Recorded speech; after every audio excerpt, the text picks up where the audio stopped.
Howdy! There are still seats available if you want to come down and be seated, but the beginning hour has started, so after I'm going to say howdy one more time because I want to hear the reverberation. Howdy! Howdy! Excellent.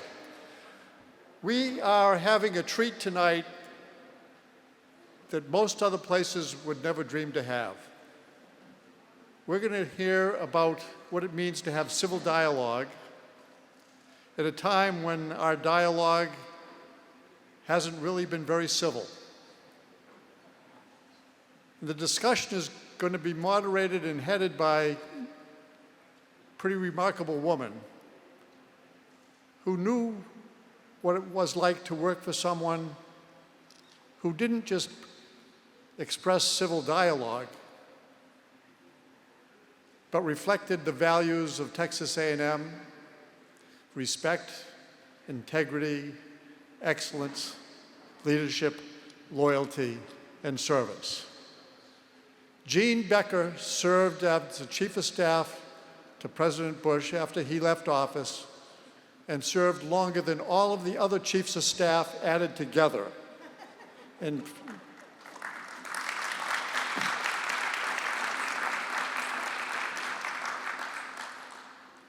she was a reporter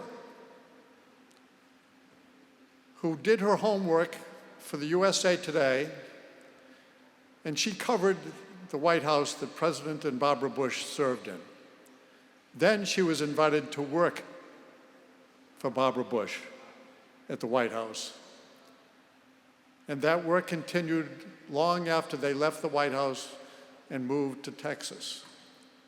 At the same time, the president had his thumb on a scale saying, "My library and museum will be at Texas A&M. And we're not going to have an institute, we're going to have a school. And that school will produce people that will find what it means to recognize the call to service and be able to make that service noble service by coming to school and learning from a faculty that is excellent and includes academics and practitioners." Jean Becker witnessed that whole transformation of what happened here in College Station, with the library being here, and she was there to witness the remarkable life of George and Barbara Bush. She's written a book called Character Matters. Buy the book. Live the book. And listen to Jean Becker as I introduce her on stage. Jean, the floor is yours.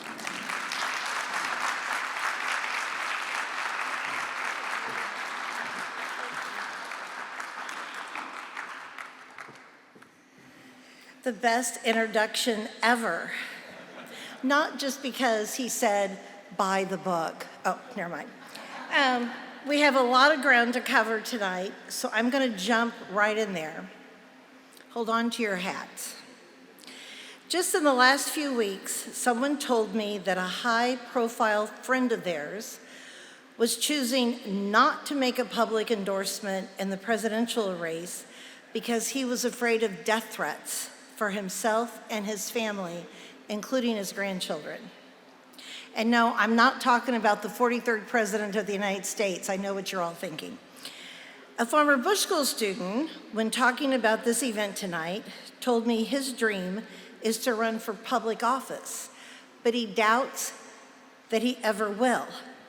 He could not imagine putting his family, especially his young children, through the trauma. What the hell are we doing? Just asking. I want to start tonight by sharing with you an essay from Character Matters. Sarah, could you put up the cover of the book? This essay was written by someone that a lot of you know, former Texas House Speaker Joe Strauss. His is one of my favorite essays in the book. He wrote, standing on what he called the front porch of democracy to give his inaugural address on January 20th, 1989, President Bush said, I take as my guide the hope of a saint. In crucial things, unity. In important things, diversity. In all things, generosity. In a present era when partisanship has risen and tribalism has spread, there is great impact in those three basic ideas: unity, diversity, and generosity. Too often, the way to get ahead in politics is by appealing to someone's worst instincts rather than their better angels. We have been conditioned to think that the path to power is through dividing and conquering. In contrast, President Bush built bipartisan coalitions around lasting achievements, from the passage of the Americans with Disabilities Act to Operation Desert Storm. When it comes to the issues that really matter, you need people with different experiences and perspectives working together. No party has a monopoly on good ideas or bad ones. Every day, people go to extraordinary lengths to extend a hand of help or compassion, whether in their vocation or in their spare time. Why should our politics be so different? I understand, and certainly President Bush understood, that there are going to be differences and that politics is a contact sport. Every campaigner has a winner and loser. But we can be competitive without being caustic. The principles that President Bush promoted in his inaugural address and in so much of his life, in and out of office, are bigger than any one political party or ideology. Decency and goodness transcend any construct of conservative versus liberal or red versus blue. Again, those were the words of former Texas House Speaker Joe Straus on how he felt about the current climate of politics. By now, some of you might think that tonight's going to be all doom and gloom. Not so fast. I even wore my red, white, and blue scarf just to be patriotic. I do not think these are the worst of times, and if you don't believe me, maybe you will believe President Bush. I want to quickly tell you a story. It was right after 9/11. And I watched him have a conversation with a group of young parents who were wringing their hands about the world had fallen apart, that President Bush had no idea how hard it was to be a parent after 9/11, when we saw the world as we knew ending. And I watched him take a deep breath, and he said to these young parents, he said, "In my lifetime, this country has suffered the Great Depression. We have gone through World War II, and he talked at length about how World War II had encompassed the entire world and how we were terrified of Nazism. He talked about the Cold War. He talked at length about the 1960s. We were sort of reminded of how complicated the 1960s were when Ethel Kennedy died last week. But the 60s, when I was growing up, was terrifying. We had 3 high-profile assassinations. We had the Vietnam War. There was a lot going on. And President Bush said the 60s, he said, I was a parent during the 60s. And he said it wasn't easy. And then the 60s ended, of course, we went into Watergate. And he said to these young parents, the only reason I'm not bringing up the Civil War is because I wasn't alive then. But the point that he was making is times have always been complicated since the beginning of time. I don't like putting words into his mouth because it's been almost 6 years since he left this good earth, but I'm pretty sure I know what he would say if he were here. He would say, we can do better, we must do better, we will do better. President Bush built his entire life around his deep belief that any definition of a successful life must include service to others. It's one of the reasons he felt strongly about establishing the George Bush School for Government and Public Service. Could you put up photo of the Sarah Sarah, this is him teaching a class.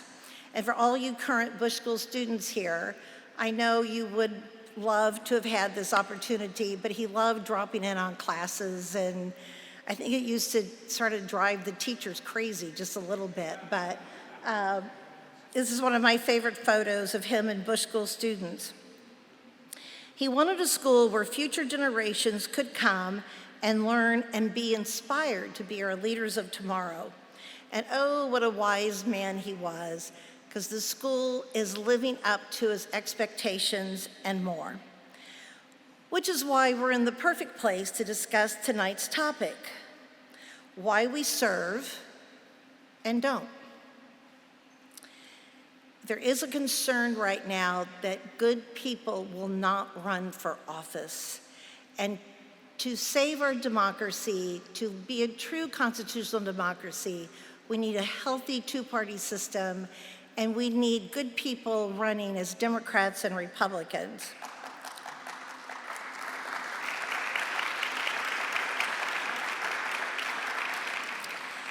So some very brave Bush School students, past and present, have agreed to open up to us tonight and tell us what's in their hearts. My guess is they will inspire us all. Before I turn this program over to my partner, Lyndon, a little history about civil dialogues. Nearly 2 years ago, Lyndon and I were sitting in a bar. Okay, we were having lunch, but a bar makes it such a better story. Our lunch conversation was dominated by our democracy, our concern for our democracy. We were worried about the future, and we decided it was time to stop yelling at our TVs and do something, do anything. So we began a conversation with the heads of the George and Barbara Bush Foundation, the foundations of the LBJ and Clinton libraries, and a few other groups, and we finally kicked off our civil dialogue series at the Baker Institute at Rice University about a year ago. Since then, we have talked about immigration, climate change, the importance of bipartisanship, and last week at the Bush School in Washington, D.C., the Middle East. If nothing else, you cannot call us cowards. The idea of civil dialogues is to give you a chance to listen to the experts who can talk about various sides of these issues. After all, every issue has a various side. And then give you a chance to ask your questions, voice your concerns, and make your opinion known. No shouting, no name calling, no vitriol, just civil dialogue. Linda and I have been laughing lately how often these days we see the term civil dialogue. We've been plagiarized. And I might add to that the term character matters. We thought our idea was unique, but that came crashing down for good last week when I got from the library, Bush Library Museum store, like all of you, some of the hot things for sale at the museum store. And there was a book by George Washington called Rules of Civility and Decent Behavior in Company and Conversation. There's the cover of the book. He wrote like a list of like 100 things on how to be civil. I'm going to share a couple of them with you tonight. I Googled the book. I haven't bought it. I Googled it. Every action done in company ought to be with some sign of respect to those that are present. Great point. Number 2, show nothing to your friend that may affright him. I had a hard time getting the word affright past my word spell check. In the presence of others, sing not to yourself with a humming noise, nor drum your fingers or feet. I'm watching you. Sleep not when others speak. Put not off your clothes in the presence of others, nor go out of your chamber half-dressed. I'm not worried about you all doing that, I hope. He also talks about gnawing your nails and picking your teeth in public, all of which he was against. My guess he would also be against knuckle cracking. I'm just saying. Okay, but I digress. Now it's time to turn this over to my partner, Linda Laurel. Linda was an Emmy award-winning journalist who anchored the evening news of the NBC affiliate KPRC TV in Houston for 17 years. Her journalism chops, like mine, were honed at the University of Missouri. Yes, we almost canceled this event after the football game 2 weeks ago. Now, this is not a reason for clapping or shouting.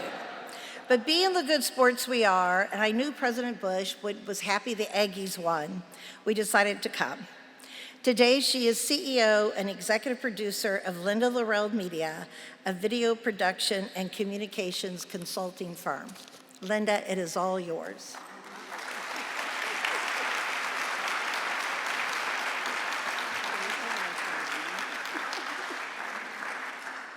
Thank you so much, Jean. I can't believe we finally made it here. It's been a journey. It has really been a journey, and it's been an extraordinary year since we launched Civil Dialogues in February, and we're really, really excited to be here with you this evening. I must confess that among all of the Civil Dialogues topics that we've tackled since our launch in February, I'm especially excited about exploring this one.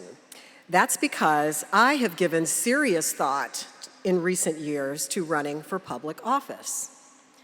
I truly want to serve my country in a meaningful way, especially during this particularly challenging time. But I chose not to run for a variety of reasons, which I'll share during our discussion. Instead, I'm doing this. Co-founding and executing Civil Dialogues is my act of public service. Using my skills as a journalist, a community convener, and patriotic American to help get to what I believe is the root of so much that ails our society, the lack of human connection. Of course, we need laws to affect real change, but it's people who make those laws, and if we can't figure out a way to talk to each other, to listen to and empathize with each other's perspectives with civility and respect in order to arrive at solutions, our democracy will not survive. It's that simple, and it's that complicated. Our panelists this evening will share their various points of view as we unravel this important topic. I'm going to invite them to start making their way to the stage. A bit later, we will bring all of you into the conversation with the panelists. So get your questions and your comments ready. Be thinking of them as the evening progresses.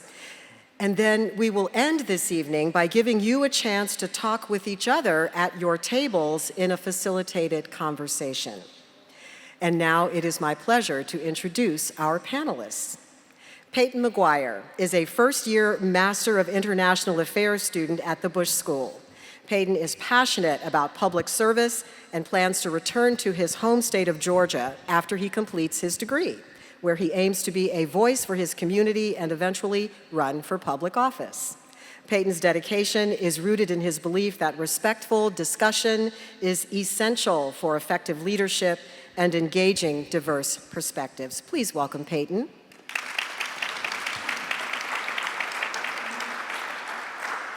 Dave Fujimoto is currently the Chief Development Officer for the Bush School. Prior to his career in philanthropy, Dave proudly served his nation as a U.S. Air Force pilot for more than 22 years on active duty. The grandson of immigrants and a first-generation college student, Dave believes that public service is truly a noble calling and hopes to educate and inspire others to serve and lead honorably. Please welcome Dave. Gracie McMinn is a junior at the Bush School, pursuing a degree in international studies with a concentration in politics and diplomacy. She aims to continue her academic journey in the Masters of International Affairs program at the Bush School upon graduation. Gracie is committed to a career in national security or diplomacy and ultimately plans to pursue public office at the national level. Please welcome Gracie.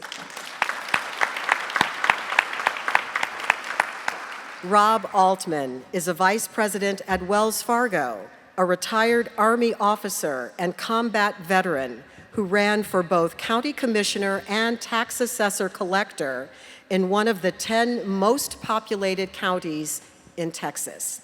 Rob has spent the last several years as a leader on the mayor of Frisco's Veterans Advisory Committee and as scoutmaster for Scouting America's Troop 45 in Little Elm, Texas. Please welcome Rob.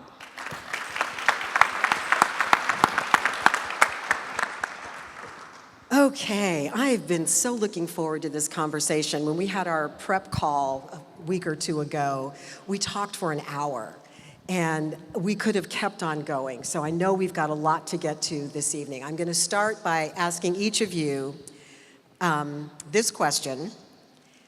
When you think about what it takes to run for public office, whether at the local, state, or national level, what one word comes to mind? So one word, and then we're going to unpack it from there. Peyton, I'll start with you. Money. Money. Purpose. Purpose. Gratitude. Gratitude, I love it. Resilience. Wow. Okay, so I had no idea what these answers were going to be. I told them to think about it. So we're going to get to the money part in a minute. Let's start with gratitude. That's surprising to me. Why gratitude? I think that a lot of people, when they get into office, maybe forget a little bit as to the reasons as to why they originally started. And I think remembering to take a step back sometimes and just be grateful for the opportunity that you have to have a platform and to represent the United States is something that's so important.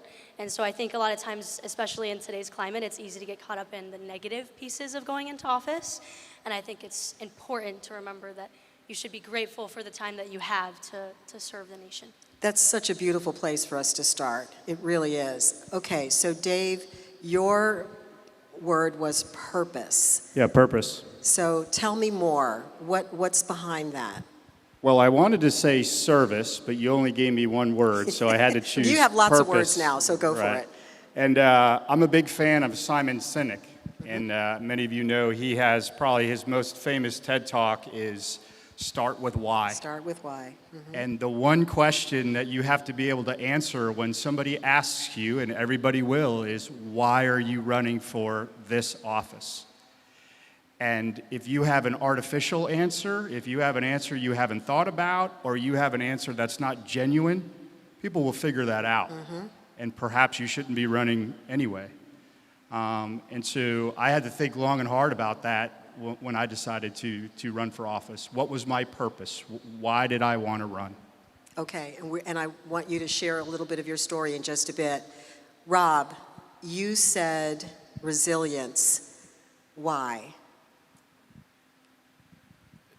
General Welsh, President Welsh, told me after I lost my first primary that President Bush, 41, said to him once that there is no politician alive that's worth their weight in salt that hasn't lost an election.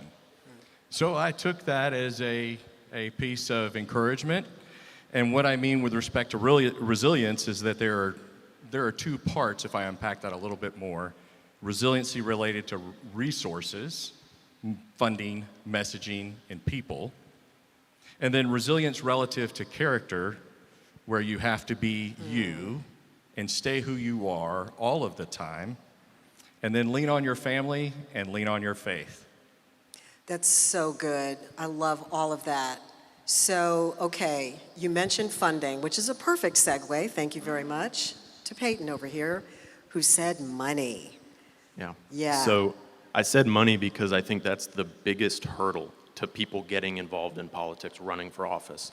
I think we've seen that especially in recent years where even local elections, like statewide elections, House elections, so on and so forth, are bringing in hundreds of millions of dollars.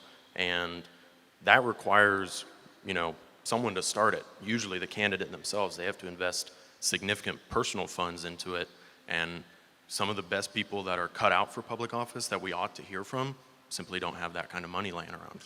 So I actually did a little bit of research because I knew we were going to talk a little bit about money tonight, and I've just got a couple of figures that I want to give some context to. So according to the Federal Election Commission, in the 2020 election cycle in the U.S. House of Representatives, the average campaign spent over $2 million. In the 2020 campaign for Georgia's 7th congressional district, total expenditures surpassed $14 million from both party major candidates. In the U.S. Senate, those numbers was $20 million. Successful Senate campaign in 2020 was nearly $20 million. Sometimes it has exceeded $130 million for one race. So clearly, money is a significant barrier to, Jean talked about the importance of getting good people to run for office. And that makes it feel as though it's only people who have money or have the ability to attract money, either their personal money, can run for office. When you ran for office, how much was money a factor? And tell everybody the office that you ran for. So I ran for 2 offices, so a nonpartisan race, which is city council, and then for a precinct chair in a local political party. The first race was for an open seat, nonpartisan, and so I invested some of my own personal funds and then did a little bit of fundraising and tried to find advocates that were willing to contribute to my campaign. But for the second office, I really didn't need to raise that many funds. It was more like block walking and just engaging with people in the neighborhood and the community. So Gracie and Peyton, you both are aspiring to public office at some point.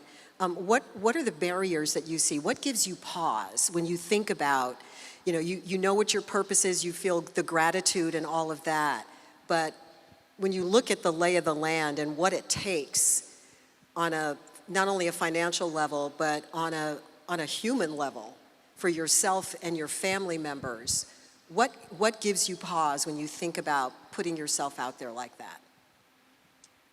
I think that, of course, in the future, family is an extremely big value system of mine, and so I think as a young person, that's something that is a little bit of a hesitation.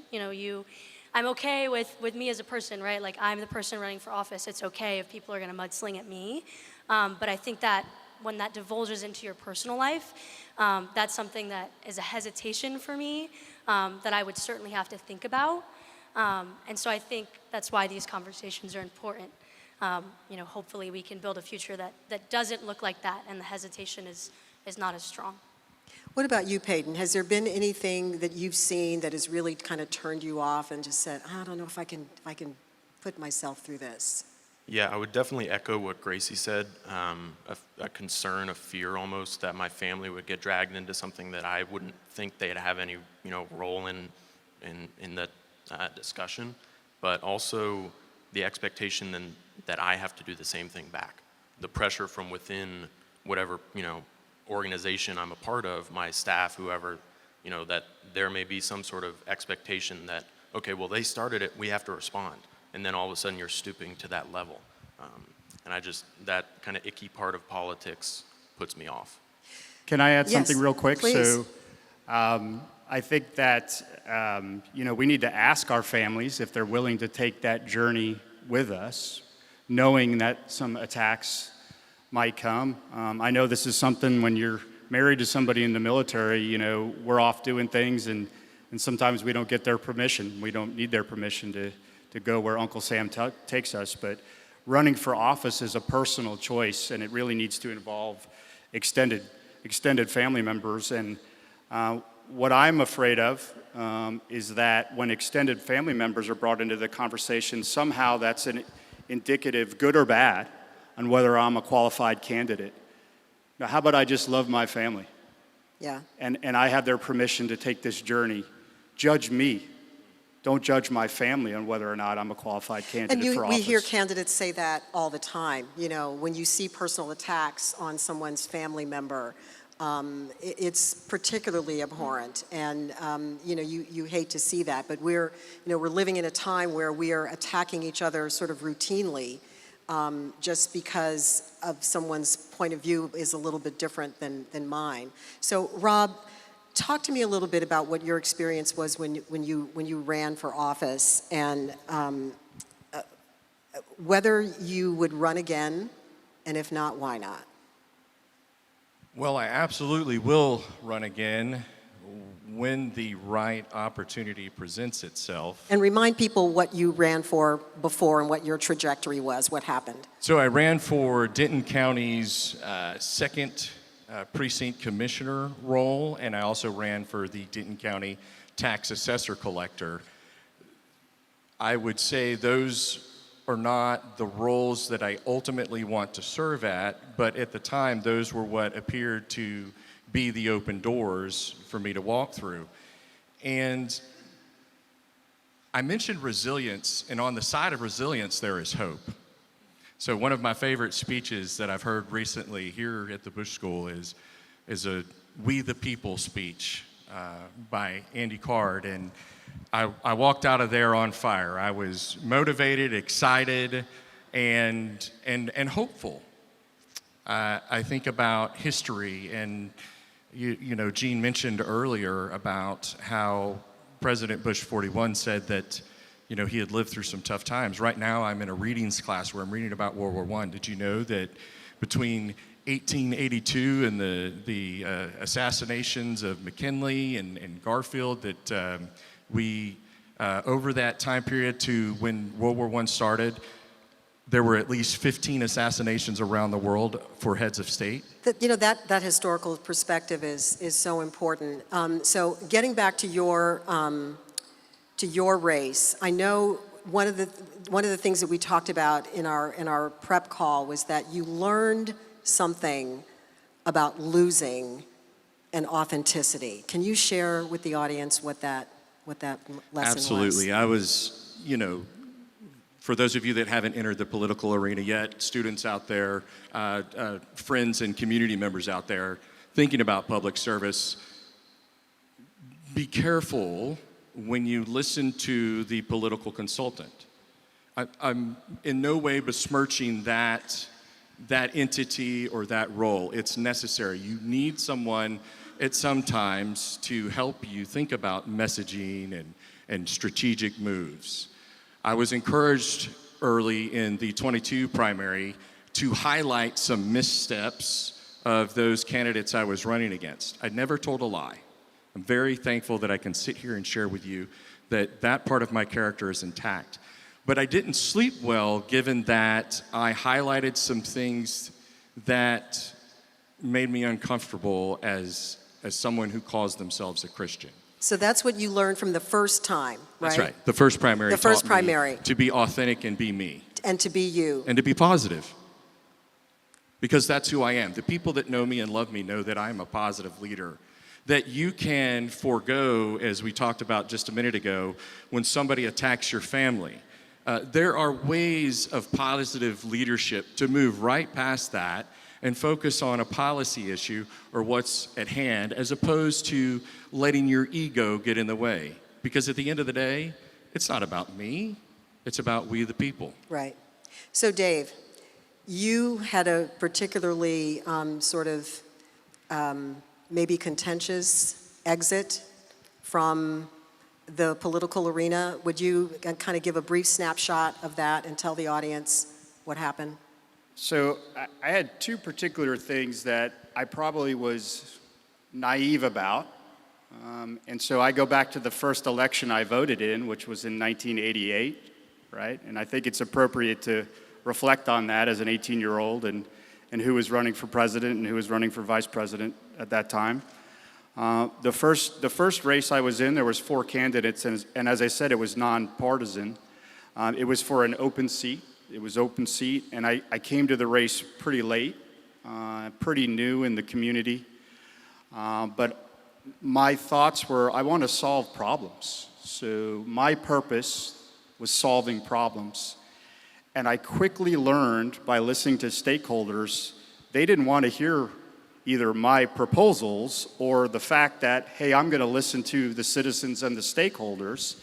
They wanted me to hear from me, I'm going to advocate for their particular issue. Now, that's probably naive, but to go back to my peer's point here, I wasn't willing to promise everybody what they wanted to hear just for their endorsement. I just wasn't going to do that. So immediately I lost some key constituencies in that race. But I wanted to be able to sleep at night going, I didn't sell my whatever. Even at this, because if I do it now, I'm going to do it in office, I'm going to do it in my next office, and I can never walk that back. So what happened when you got to a point where you literally just walked out of a room and basically out of the office? So I don't want to confuse the situation. So I did not win in my first race, and I was immediately asked to endorse another candidate, which I wasn't ready to do. And I thought it was a little bit of an unfair question on the night that I lose my first race with my parents. Hey, who are you going to endorse? Well, can I just get 24 hours to get my head back on? Yeah. But fortunately, through that experience, there was other members of this case, a political party, that reached out and said, don't give up. Don't give up. To what Rob said, you'll hardly ever win your first election. And there's plenty of successful folks that have gone on, and stay a part of the process. We want you to try for this role, which was then a precinct chair. So what happened?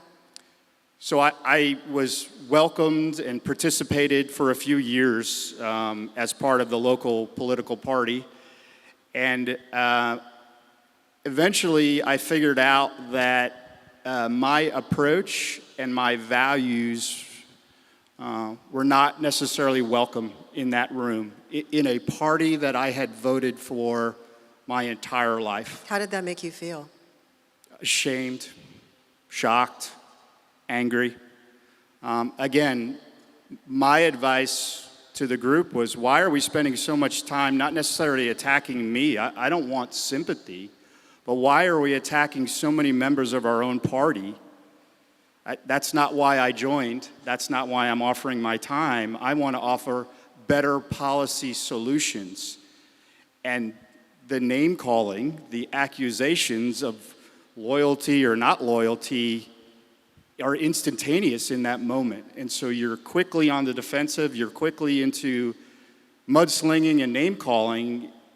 And I'm like, is this what I can expect for the rest of my time here? And you had shared with us, too, that some of that mudslinging and name-calling was based upon your being a Japanese American. I was told in both of my races, my political races, not directly, but through people that I knew, that race played a factor. And I was deeply shocked by that. I think I mentioned I had 3 uncles serve in the U.S. military. I served for 22 years. We're all Americans, and I wanted to serve. I wanted to serve in a new way that I couldn't when I was in uniform. Will I you was run shocked. again? Will you run again, do you think? Excuse me? Will you ever run for office again? I'm looking at my wife out there. David, she's saying no. Yeah. Not I don't want to put you on hedge the because spot. that's what we accuse the politicians of doing all the time, right?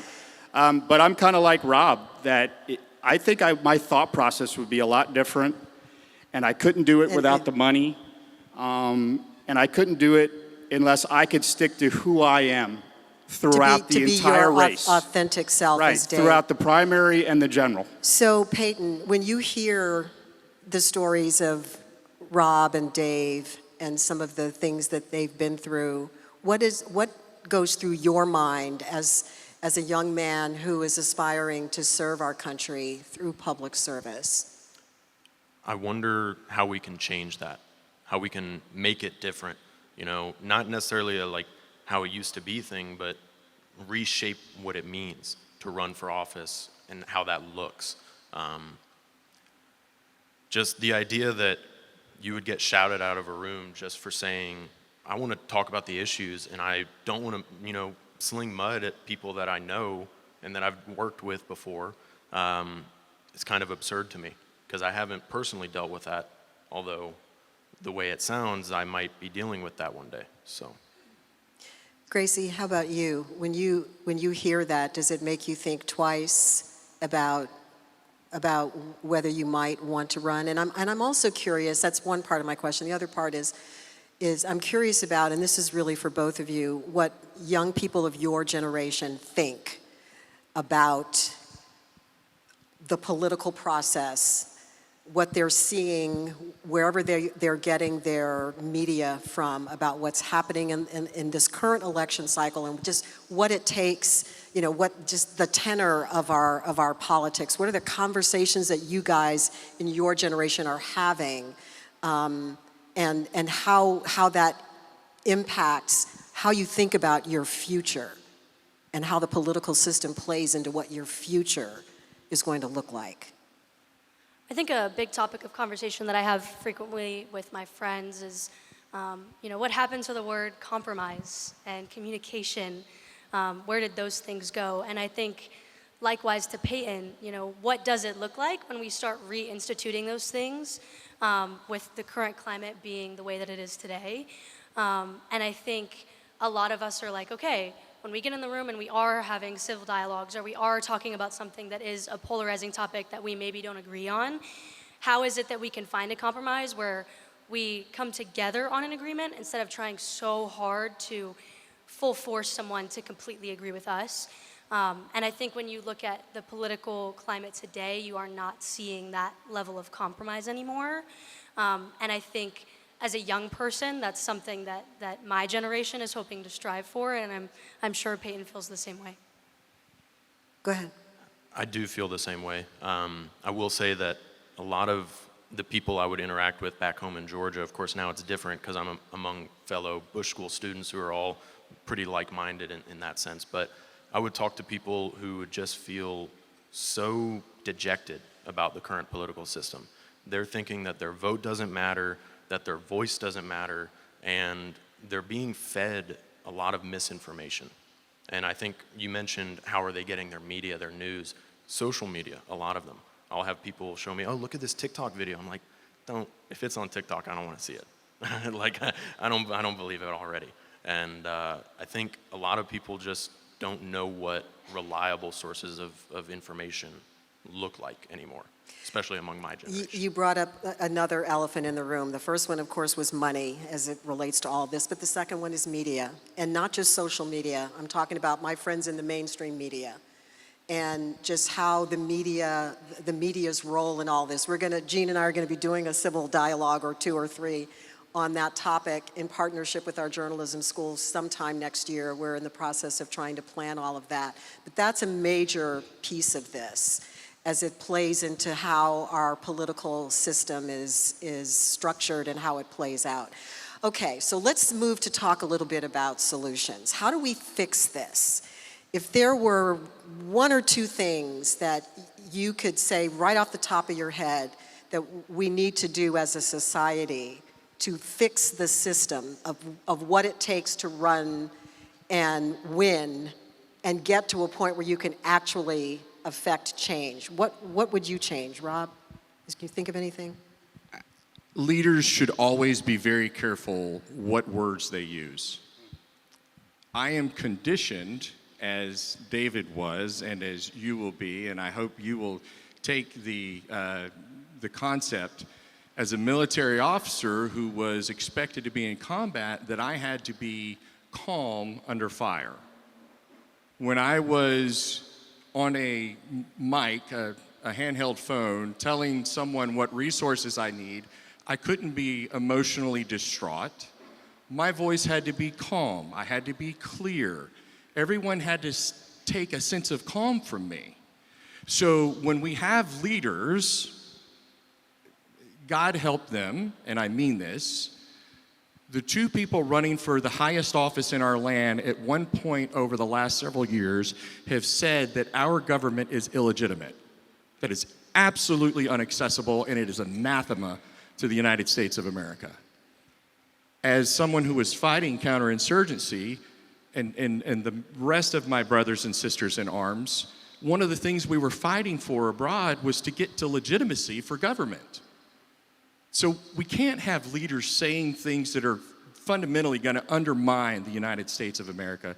That is unacceptable. And then to flip that, the younger generation, I love that you see things differently, and you have to have hope. The world changes, history changes, and I believe in a cooling of temperature, and I certainly pray for it. Anybody else want to jump in here about what you think we could change? And then I'm coming to you, so be thinking of your questions. I have a couple thoughts. Yeah. And so, what did Benjamin Franklin say? It's a republic if you can keep it. Like, do we even remember what the founding fathers said and why they designed the Constitution and the Articles and the Declaration the way they did? Right? There wasn't supposed to be tyranny of the majority. And I would never disagree with Ms. Jean Becker, but I'm not convinced two parties is the answer either. What would be the alternative to two parties? Well, what's one thing that both political parties have in common? They both don't want a third party for different reasons. So you think we need more than two parties? Perhaps. We're talking about solutions. Solutions, that could be one. You know, is European democracy now the multi-party system? Is that the one we should emulate? I don't know, but we're talking solutions. So why do both the current parties, the only thing they can agree on is choking out any third-party candidate, any third-party run? You know, if I'm going to say some words that are going to be very common and understandable to the audience, you know, a shining city on the hill. So that's in the book of Exodus, I believe. So Jesus, is the Sermon on the Mount, JFK, and Ronald Reagan. So if the three of them couldn't agree and use the same words, why have we lost the ability to look at our country and our system of government as a shining city on the hill? Yeah. And I will just very briefly add, because you mentioned founding fathers, James Madison, in one of the Federalist Papers, I don't remember which one, mentioned the dangers of factions. And I think one of the solutions that we could, consider is changing the party primary system, because it's designed to get the more extreme of both wings, and the people that show up to the primaries are the more extreme members of those parties. They're the ones who decide who runs in the general. And ultimately, that's who we're I'm so stuck glad with. you brought that up, because that's such a huge factor right now, that we've got this percentage of Americans making the decisions really about what is happening in the country, because the rest of us are not voting across the spectrum, beginning in the primaries, which is where you really can have a significant impact. Gracie, what are your thoughts on potential solutions? And then start raising your hand and I will come to you. I think I second a lot of Peyton's opinion when he discusses the primaries. This is going to be my first election that I can ever vote in. Yay, congratulations. So I'm excited about that. But I think, just growing up and watching the political system, I would 110% agree, not only in primary turnouts, but just in general turnouts. I have tons of friends that are not Bush School majors that I'm like, hey, make sure you register to vote, make sure you're requesting your absentee ballots. And so I think it's encouraging people to participate in the political process is a large part of making sure that everyone's voice is heard and not just a select few. And it's really important to ensure that we start sharing not only the importance of everybody participating, but I would say policy is not style. You start talking about another party, David, as someone who's generally conservative, I get nervous. And I like to joke and say, a conservative looks around the corner if you look at what the true definition is, as opposed to somebody who's progressive, who is trying to find something new that can advance something forward that will be beneficial. The two aren't necessarily a bad thing, but policy and style are confused nowadays. I'm a product of my environment as a military officer and somebody who had to be diplomatic and calm, and therefore my style is the same. And I would just add that from the book that you need to go buy, that Character Matters. I love the quip that is in there about President Bush where he says, "Don't be afraid to go with your gut and not the mob." Yeah. You know, and we live in a world now where we label each other, and liberal and conservative have become like, like you slap somebody in the face with it by calling them one or the other. I mean, it's insane where we are right now. We got to fix this. So, sir, what is your comment? Well, I would like to say that I remember hearing somewhere that Mr. George Washington said, "Beware political parties." Is that true?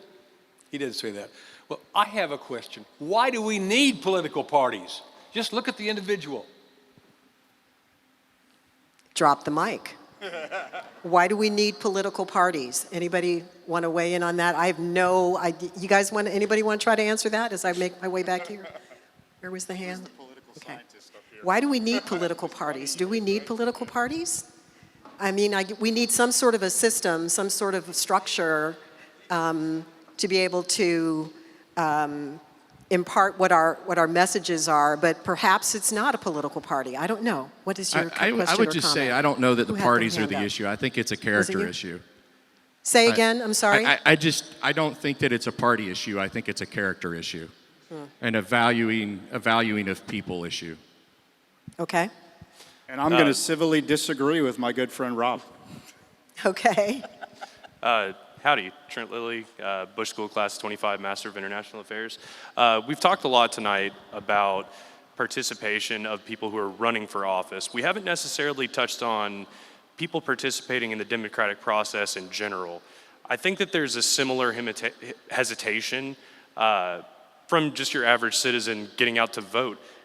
How do you think that we can best increase participation in the democratic process? And do you think that there's a way, we kind of touched on it a little bit, to separate big money, I don't want to use the term dark money, but big money from politics in general? Because you did mention earlier, some of these local races, I've worked on campaigns before, we're getting up into the hundreds of thousands of dollars, if not millions, for very small races. So do you think that that's a deterring factor for people going to vote in the first place? And how do you think we fix that? Well, I think it's a deterring factor because I think it makes people feel that if they're not someone that has that kind of money or that kind of power or influence, that their particular vote is not going to matter. That's just my thought. What do you guys think up there? You go. So I'm going to address the first part of your question, and I actually see it's two questions, right? You said, so how do you get people encouraged in the political process? So do I have to encourage you to use your First Amendment rights, your Second Amendment rights, your Fourth Amendment rights, your Fifth Amendment rights? Why wouldn't we exercise our right to vote? There's people like President Bush and others and folks buried in battlefields and under the sea all over the world. So this country, you could vote if you meet the criteria.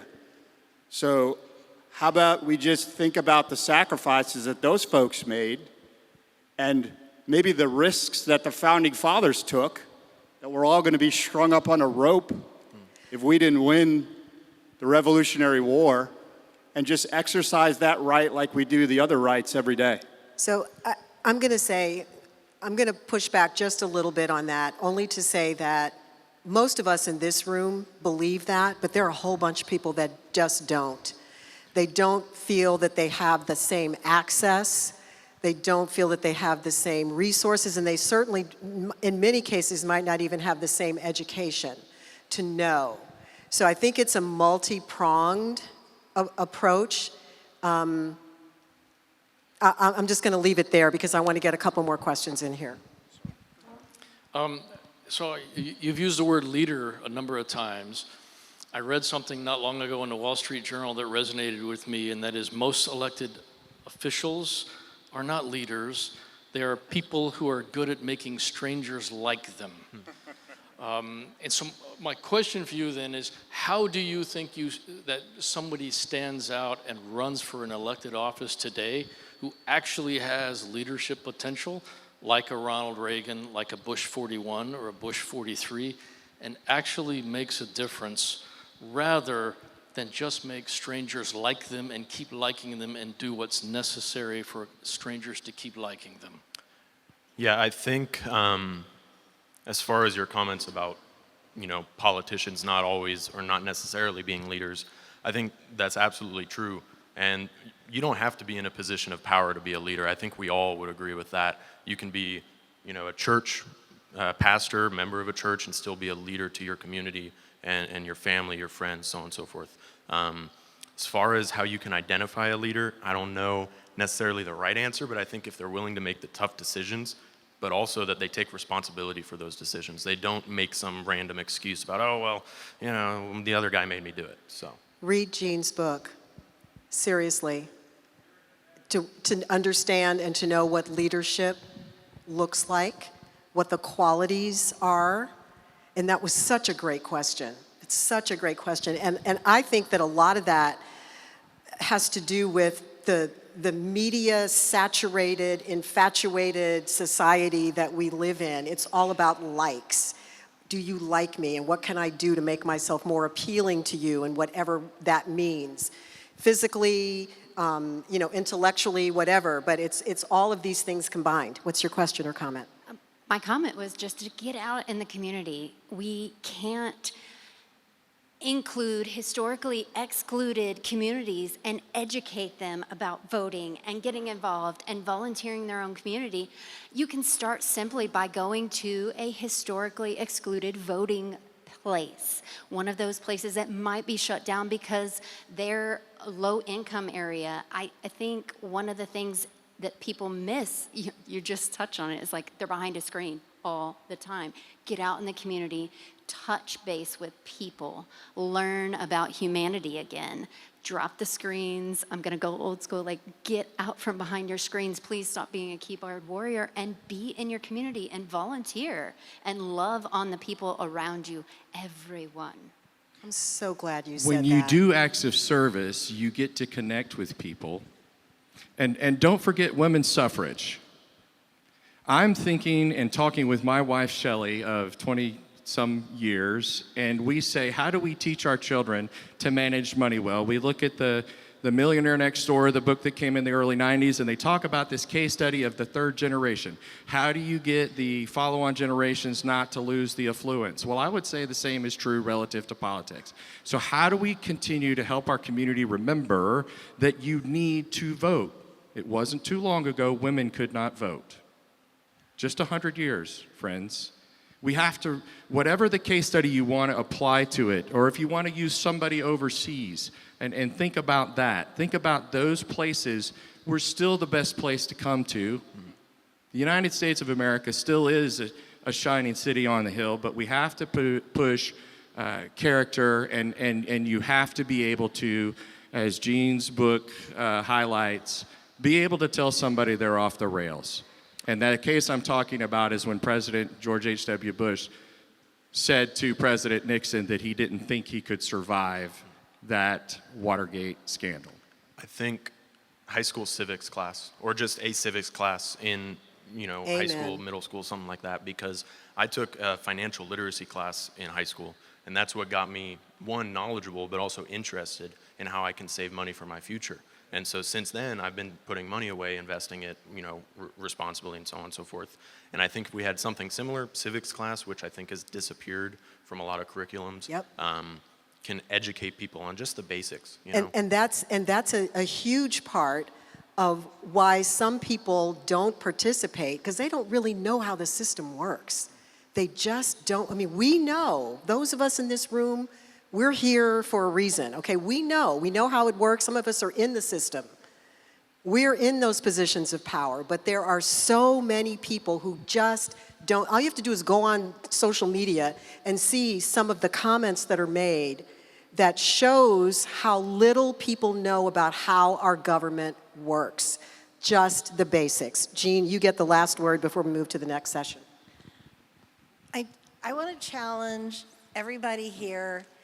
We need to hold our politicians to a higher standard. In 1990, and I'm looking at Fred McClure, he knows this painfully well, George Herbert Walker Bush broke his no new taxes pledge in order to get a balanced budget. He used the word compromise. He compromised with the Democrats. In exchange for them cutting spending, he agreed to very minimal tax increase. He wrote in his diary the day that he agreed to do this that he probably made himself a one-term president. But I know it's what's right for the country. That's a leader. That is who we need to have running for office. And I'm not going to vote for anybody the rest of my life if I think they're running for office because it's all about them. I want to hold them to the George H.W. Bush standard, and that's what we all need to do. Are they wanting to help our country? Are they just wanting to be on TV? So let's just, we need more town halls. We need more debates. But just keep in mind that diary entry from him. I just made myself a one-term president. That's the standard I'm going to hold my leaders to. And I think that's a perfect place for us to end this part of the program. Jean, thank you so much. Thank you to, how about a round of applause for our amazing panelists? I wish each of you the very best as you move forward in your careers with public office. Okay, so now we come to the next part.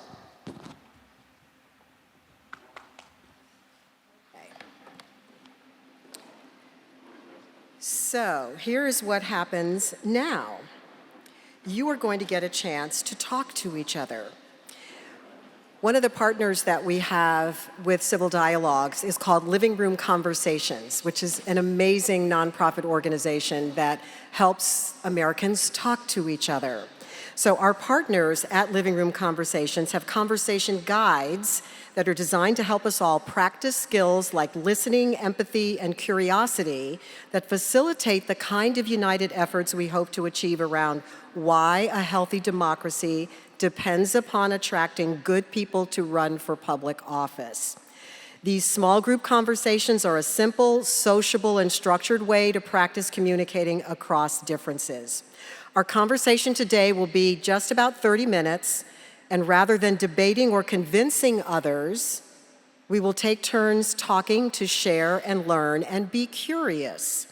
Before we get started, I'm going to briefly read the conversation agreements with you, and these 6 agreements set the tone for the conversation and highlight the skills you'll be practicing with each other. And as I read them out loud, please think about which agreements come naturally to you and which agreements are more of a challenge.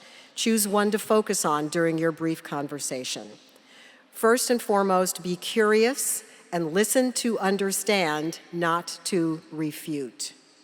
Show respect and suspend judgment. Note any common ground as well as any differences. Be authentic. We heard a lot about that on stage tonight. Be authentic and welcome that from others. Be purposeful and to the point. Own and guide the conversation. Take responsibility for the quality of your participation in the conversation as a whole. Be proactive in getting yourself and others back on track if needed. You can use an agreed upon signal like a timeout sign or something if you feel the agreements are not being honored. At each table, there is a conversation guide to follow. I see many of you reading along with me. The student ambassador at your table will be the timekeeper and help to host the conversation using the italicized language on the guide. The structure of the conversation includes timed responses as well as more free-flowing conversation. So you'll have 2 question rounds. In question round 1, you'll have 1 to 2 minutes. You'll have 1 minute to answer, and in question round 2, you'll have 2 minutes to answer. The host will keep time and give you a wrap-it-up signal for you to finish your thought. The questions that we have before you this evening will invite you to share your experiences over your opinions. So I'll be watching the time, and I'll let you know when you should move between the different segments of the guide, and then we'll reconvene as a large group for takeaways in just about 30 minutes or so. So your first round begins now, and the student ambassadors may begin reading from the conversation guide. Okay. I'm going to come to at least a couple of tables and see what some of your takeaways are. But first, I want to ask a question. How many people in this room have run for public office? Aside from our panelists, okay. Andy, okay. And there's one other, okay. How many people in this room have ever considered running for public office?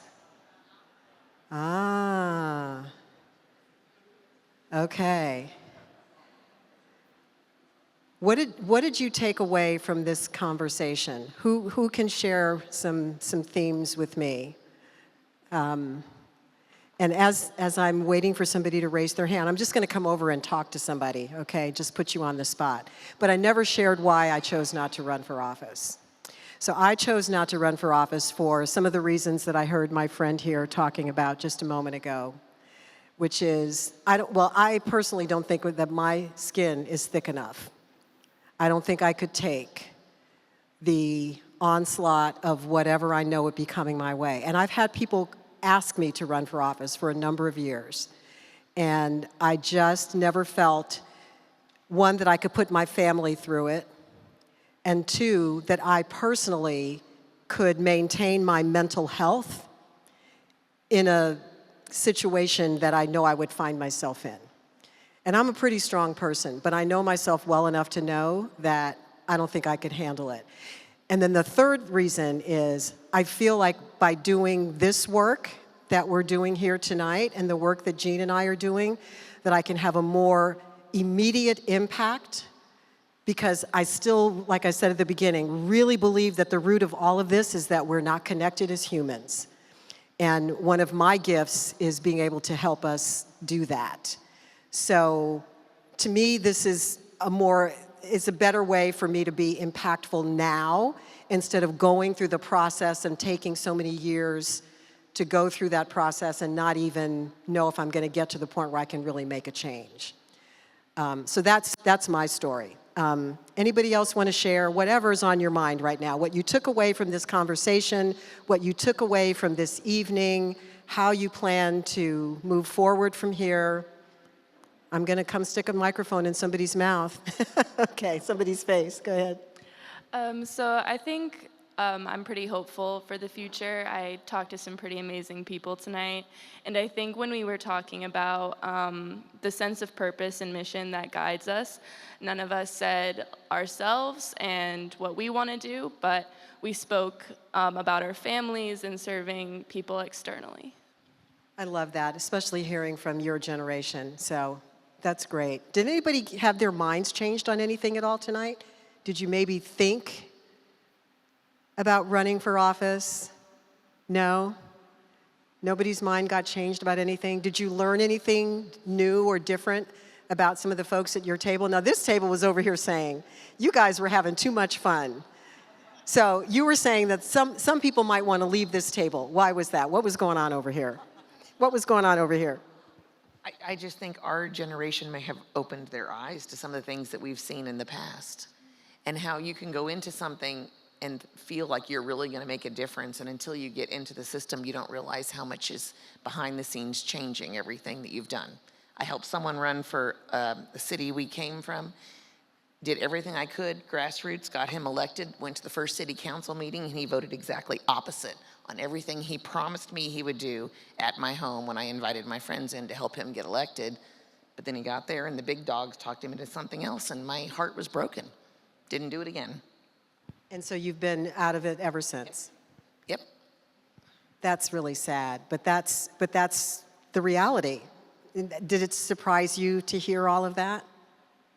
Yes? No? What were you thinking? Which one of you is going to talk?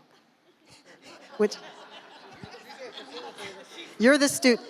You're the student. So what did you think when you heard that? It's the reality that we hear, but it doesn't take away my hope. I still look forward to being someone and trying to take this step in a better direction. Are you planning to run for office someday? No, but I would love to be on a staff and help someone make that change. Awesome, awesome.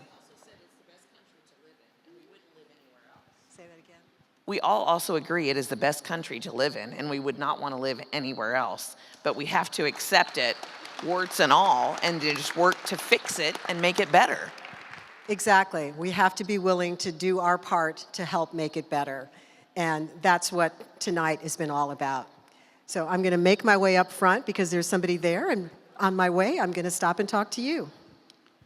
Howdy. So one thing I wanted to touch on that I didn't get to mention in the group, but I'd like to say it to the larger group, is the idea of integrity, that in any career in public service, and some of us, like Valerie and myself, who are classmates at the Bush School, we may not want to serve in an elected role, but maybe in an appointed role in the military or in the IC, is we're going to have to make hard decisions at some point. That's just the reality of the job. And it goes to telling people not necessarily what they want to hear, but what they need to hear. And something a professor in undergrad told me that stuck with me ever since, and that I hope y'all can take away, is everyone always says integrity is about what you do when no one's looking. What he said is it's about what you do when everyone's looking. Because when all the eyes are on you, whether you're the president of the United States, the director of the CIA, a case officer in a country that no one's ever heard on, and you're responsible for the lives of the people around you and the people you're serving, that you need to make the right decisions even when all the eyes are looking towards you to make a hard decision. I love that. Thank you. Thank you for sharing that. Thank you. We're in good hands with this generation. I have so much faith and hope in our young people, and we've seen some really beautiful examples of that this evening. And here's another one. Yes, so a big thing that we talked about was just how the communal bonds and connections that we once had in our country, those have almost disappeared in a sense, and that's a large part of why our country is in the state that it's in. But more than that, I feel like not just politicians in general, but our country, lately we seem to stray away from the hard questions. We don't want to make the tough decisions, and I feel like that's just not a good thing, because if you don't have people, or leaders especially, that want to step up and make the tough decisions like Lenny was talking about, then that's really just when things are not going to be solved.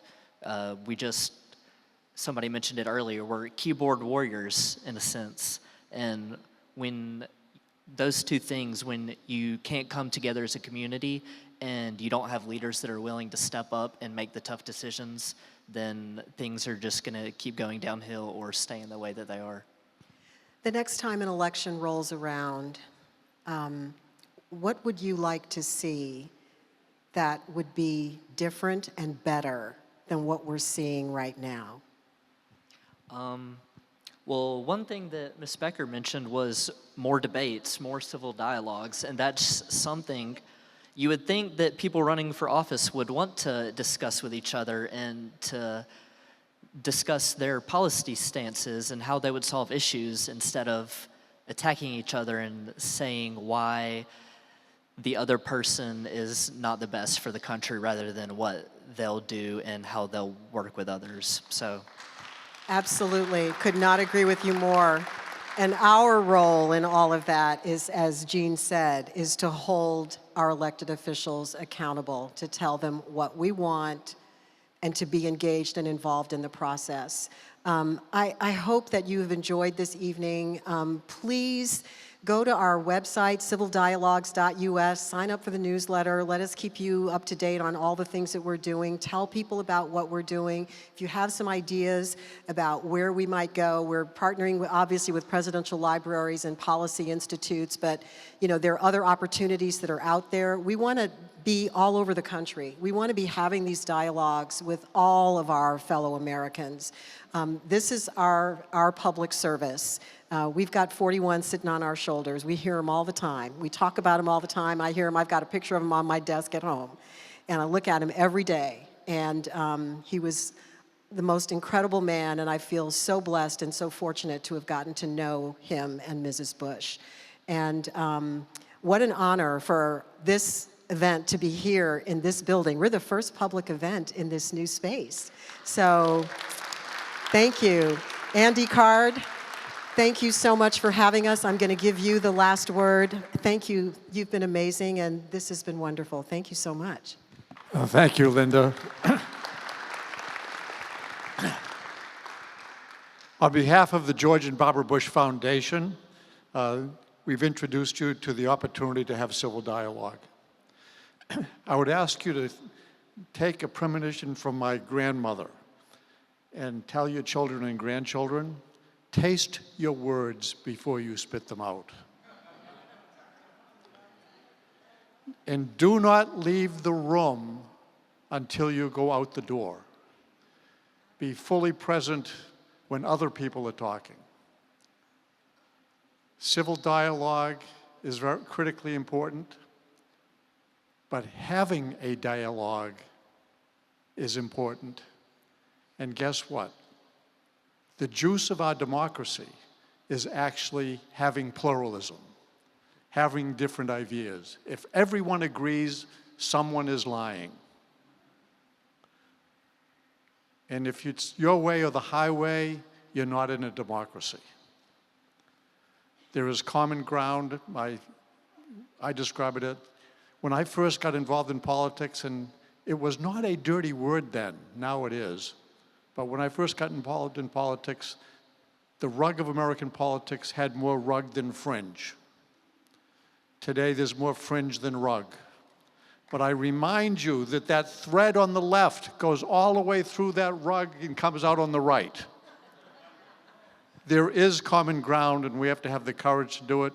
Linda has given us a path to make sure that we can have a civil dialogue, discover compromise, and hold up our great democracy so that others would follow it.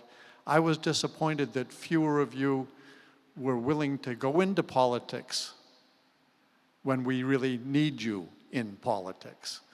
So thank you, Rob. Thank you, Dave, for having been in it and telling people what it's like to be there. I've been blessed to having been in it, and yes, it's tough. I also want to thank the Bush School students, in particular the ambassadors.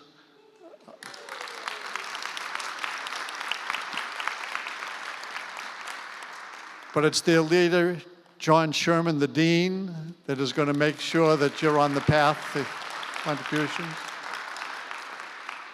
And we owe Dawn Hammett, who runs the library. Thank you for allowing us to use this new pavilion.